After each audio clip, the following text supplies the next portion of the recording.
కాళ్లలో నొప్పి, నరాల వాపు వంటి లక్షణాలతో బాధపడుతున్నారా? వెరికోస్ వెయిన్స్ లో అత్యాధునిక చికిత్స ఏవిస్ వాస్కులర్ సెంటర్. నమస్తే అమ్మా. నమస్తే తల్లి. అమ్మా, గుమ్మాలకి కల్లాపు కొట్టుకొని చక్కగా ముగ్గేస్తాం. అవును. దీని వెనకాల ఉన్న ఆంతర్యం ఏంటమ్మా? అమ్మ, పూర్వకాలం ఇంటి ముందు తప్పనిసరిగా మట్టి ఉండేది, మట్టి నేల ఉండేది. ఆ మట్టి నేల మీద నీళ్లు చల్లితే మట్టి లేవకుండా ఉంటుంది అని. అది మామూలు నీళ్లు చల్లకుండా ఆవు పేడ తెచ్చి కళ్ళాపి సరిపోయేవారు. పేడ కల్లాపు. మట్టి నేల ఎందుకు ఉండాలి? రాయిపరుచుకోవడమో సిమెంట్ వేయడమో చేయొచ్చు కదా. అలా చెయ్యరు. ఎందుకంటే మట్టిలో పాదాలు పెట్టి తిరగడం వల్ల ఆరోగ్యం పెంపొందుతుంది. దుమ్ము కణాలలో, అంటే మనం ఇక్కడ పొల్యూటెడ్ అని కాదు, మామూలుగా ఉండే దుమ్ము కణాలు, నేల, భూమి ఏదైతే ఉందో దాని ద్వారా మనకి ఎంతో రకమైనటువంటి ఆరోగ్యం కలుగుతుంది. ఎందుకంటే పాదాలు నేలకి తగలడం, చెప్పులు లేకుండా నడిస్తే పాదాలకు నేలకి తగలడం, భూమి ఆకర్షణ శక్తి, పాదాలు, వీటి కాంటాక్ట్ వల్ల వచ్చే శక్తి వస్తుంది. దాన్ని పెంపొందించటం కోసం ఆవు పేడతో కళ్ళాపి చల్లుతారు. పైగా మట్టి ఉండడం వల్ల ఏం జరుగుతుందంటే నేలలో నీళ్లు ఇంకి భూగర్భ జలాలు పెరుగుతాయి. కరెక్ట్. ఈ పేడ కళ్ళాపి చల్లినందువల్ల ఏం జరుగుతుంది అంటే బయట నుంచి వచ్చేటటువంటి చాలా రకాలైన క్రిమి కీటకాలు లోపలికి రాలేవు.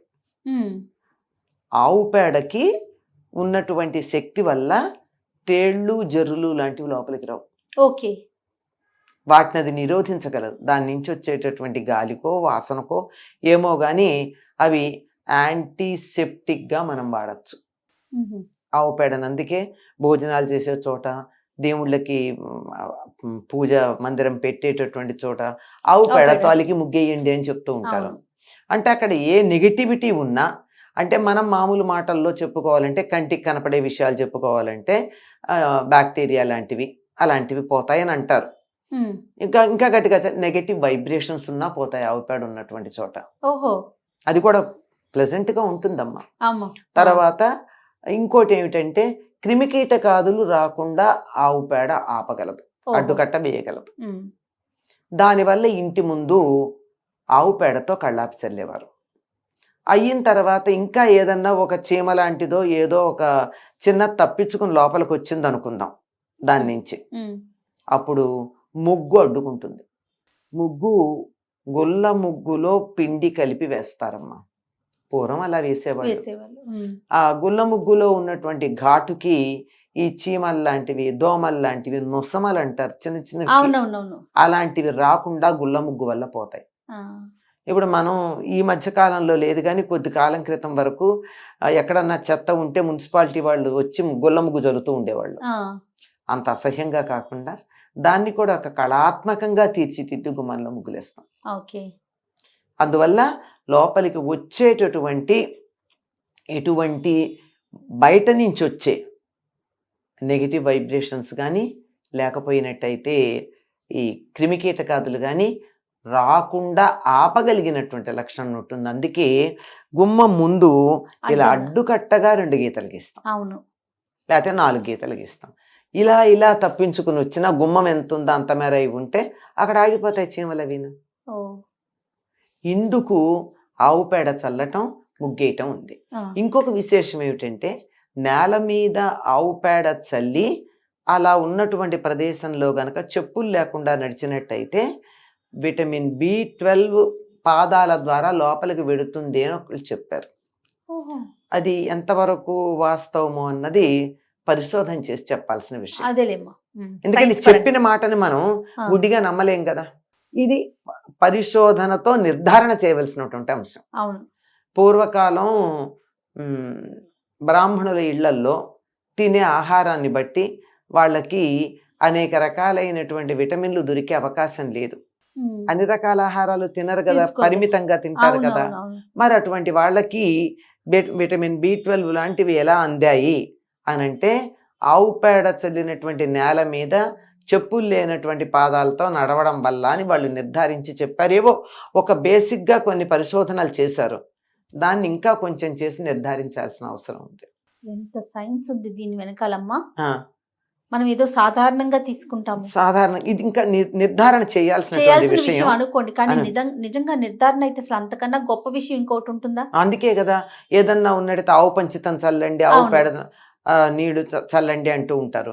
ఎందుకంటే ఆవుకున్నటువంటి ఒక ప్రధానమైన లక్షణం ఏమిటంటే, మనం ఏదైనా ఇచ్చినటువంటి ఆహారం ఉందే, ఆహారంలో టాక్సిన్స్ లాంటివి ఏమన్నా ఉంటే అది తన మాంసంలో నిక్షిప్తం చేసి ఫిల్టర్ చేసి మంచిస్తుంది బయటికి. అందుకని గోమాంసం ఎందుకు తినకూడదన్నారంటే ఆరోగ్యానికి చాలా హానికరం.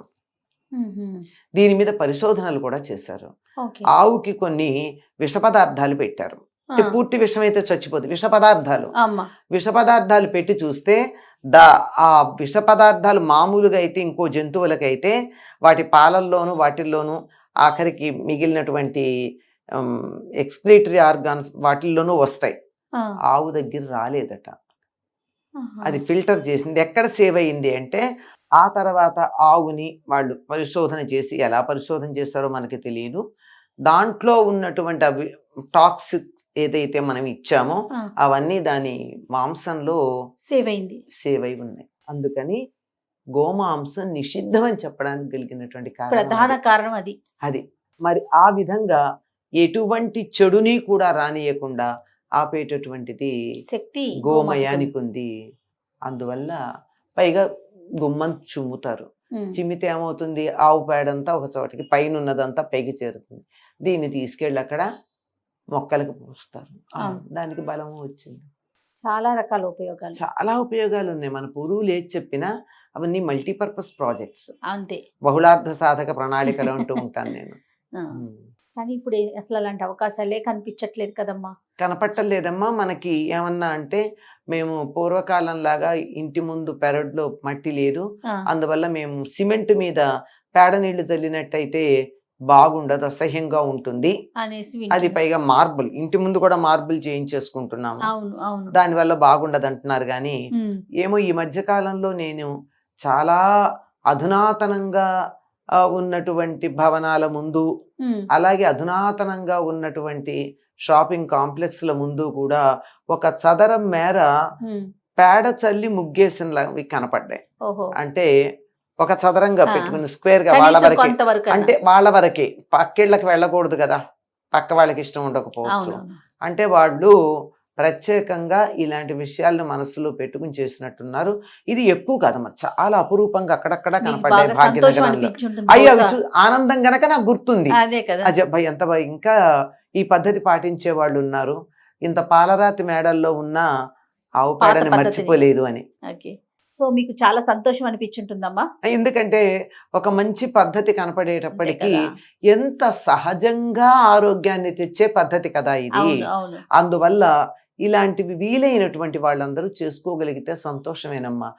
కానీ ప్రస్తుత పరిస్థితుల్లో గొబ్బెమ్మలు కూడా అమెజాన్లో ఆర్డర్ చేసుకునే పరిస్థితిలో ఉన్నాం మనం. అట్లా కాకుండా పల్లెలు దగ్గరలోనే ఉన్నాయి కదా. మనం ఎంత నగరంలో ఉన్నా సమీపంలో పల్లెలు ఉన్నాయి. చాలా మంది గోశాలలు పెంచుతున్నారు. గోశాలని ప్రోత్సహించి అక్కడి నుంచి అప్పుడు కాస్త ఆవు పేడ తెచ్చుకోండి. ఆవు పేడలో పురుగులు పట్టడం, పాడవడాలు ఉంటాం. ఎన్ని రోజులైనా మనం ఉంచుకోవచ్చు. ఎన్ని రోజులన్నా అంటే చివరికి ఎక్కువ రోజులుంటే పాడవుతున్నామో కానీ పురుగులు రావు వేరే వాటి నుంచి వచ్చినట్టు. నమస్తే. నమస్తే అమ్మ. సుమన్ టీవీలో మీ పర్సనల్ అండ్ బిజినెస్ ప్రమోషన్స్ కోసం కింది నెంబర్కి కాంటాక్ట్ చేయండి.